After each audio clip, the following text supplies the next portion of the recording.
As a non-American, I have never read the Declaration of Independence. But because my birthday is on the July 4th, I feel obligated to do it. So I will now. I'm not going to cut it out or cut it into shape or anything like that, so I'm just going to read it straight up. I'm not going to cut anything, I'm just going to read it as is. And excuse me if I misread something or say something wrong or if I stutter or anything like that. In Congress, July 4th, 1776, the unanimous Declaration of the 13 United States of America.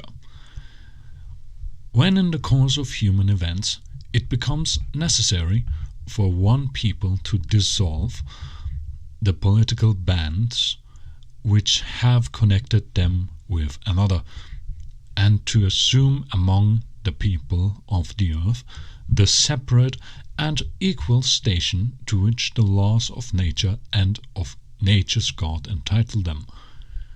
A decent respect to the opinions of mankind requires that they should declare the cause which impel them to the separation. We hold these truths to be self-evident, that all men are created equal, that they are endowed by their Creator with certain unalienable rights, that among these are life, liberty, and the pursuit of happiness, that to secure these rights the governments are instituted among men, deriving their just powers from the consent of the governed, that whenever any form of government becomes destructive of these ends, it is the right of the people to alter or to abolish it, and to institute new government, laying its foundation on such principles and organizing its powers in such form as to them shall seem most likely to affect their safety and happiness. Prudence, indeed, will dictate that governments long established should not be changed for light and transient causes, and accordingly all experience hath shewn that mankind are more disposed to suffer while evils are sufferable than to right themselves by abolishing the forms to which they are accustomed. But when a long train of abuses and usurpations, pursuing invariably to the same object, evinces a desire to reduce them under absolute despotism, it is their right, it is their duty to throw off such government, and to provide new guards for their future security. Such has been the patient sufferance of these colonies, and such is now the necessity which constrains them to alter their former systems of government. The history of the present King of Great Britain is a history of repeated injuries and usurpations, all having in direct object the establishment of an absolute tyranny over these states. To provide this, let facts be submitted to a candid world. He has refused his assent to laws, the most wholesome and necessary for the public good. He has forbidden his governors to pass laws of immediate and pressing importance, unless suspended in their operation till his assent should be obtained, and when so suspended, he has utterly neglected to attend them. He has refused to pass other laws for the accommodation of large districts of people, unless those people would relinquish the right of representation in the legislature, a right inestimable to them and formidable to tyrants only. He has called together legislative bodies at places unusual, uncomfortable, and distant from the depository of their public records, for the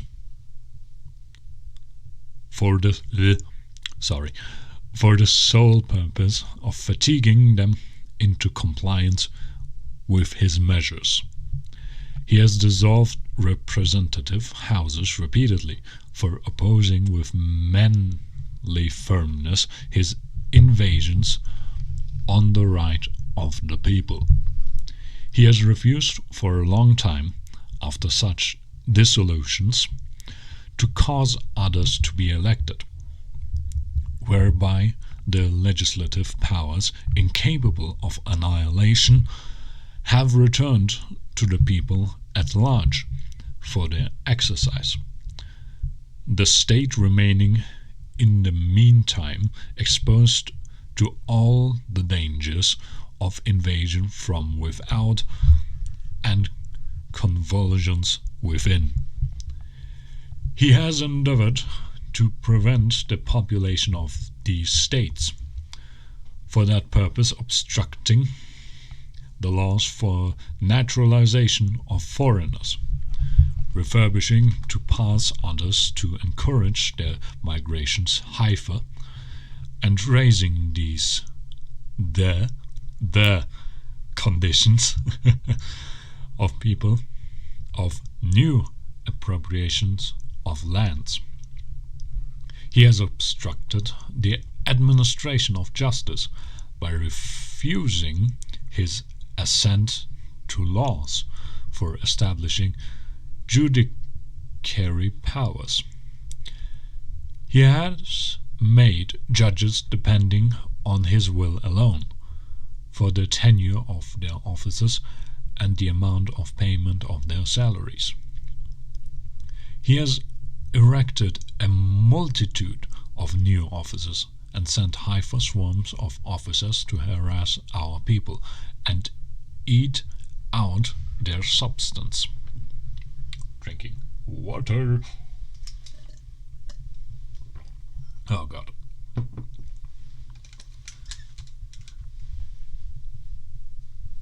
He has kept among us in time of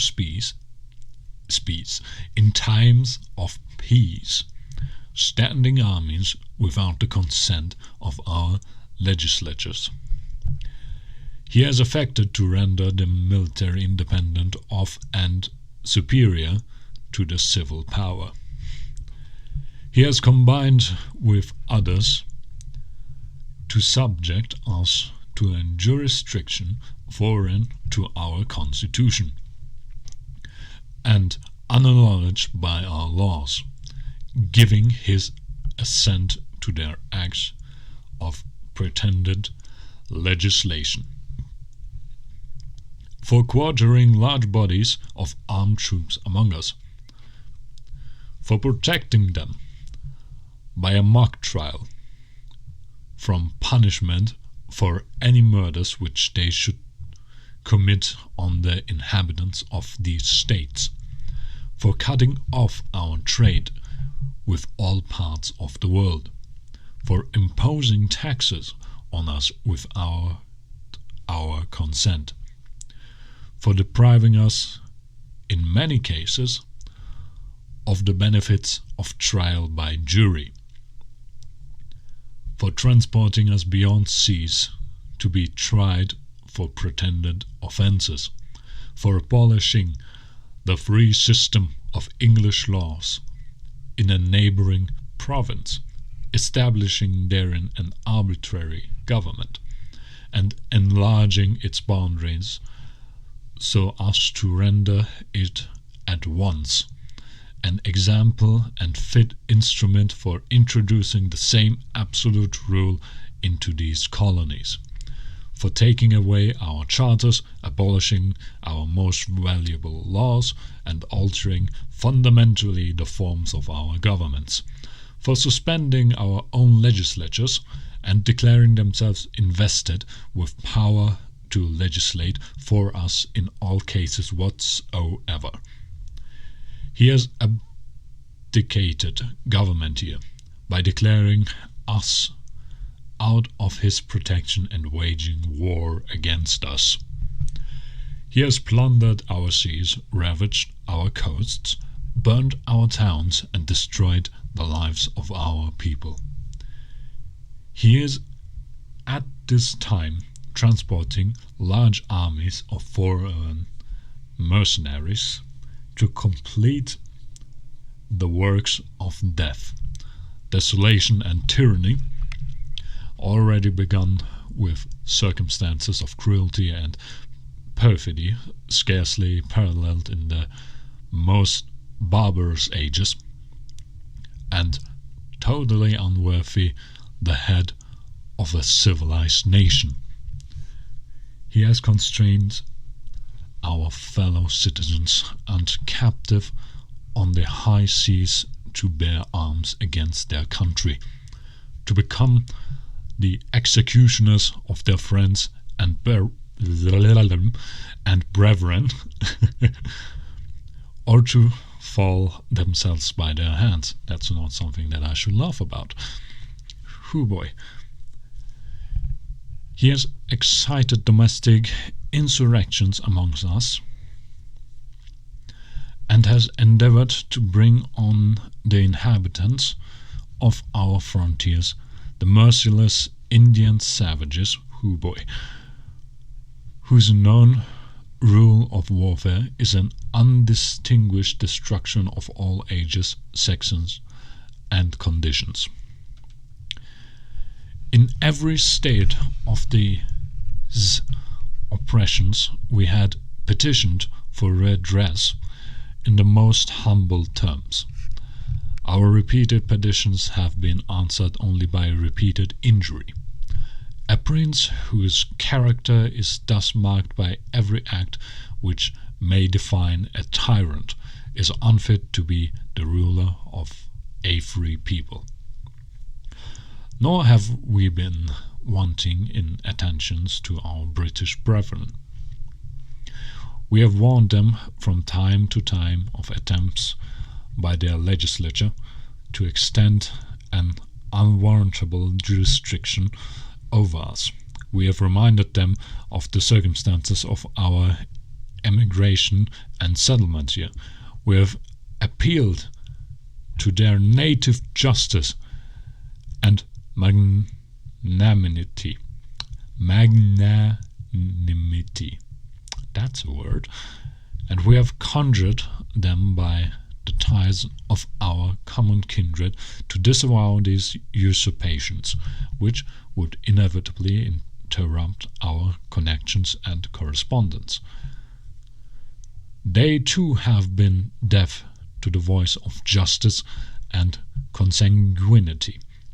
We must therefore acquiesce in the necessity which denounces our separation, and hold them, as we hold the rest of mankind, enemies in war and peace friends.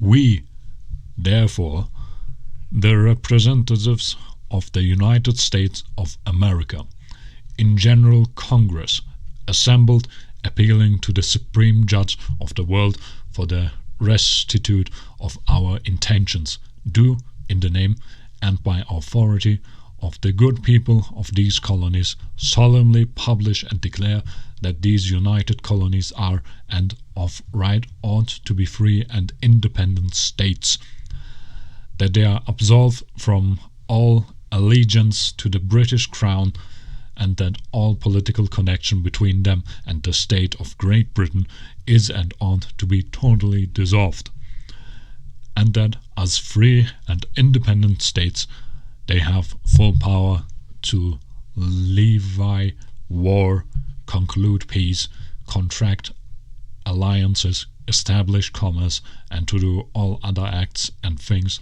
which independent states may of right do. And for the support of this declaration, with a firm reliance on the protection of divine providence, we mutually pledge to each other our lives, our fortunes, and our sacred honor.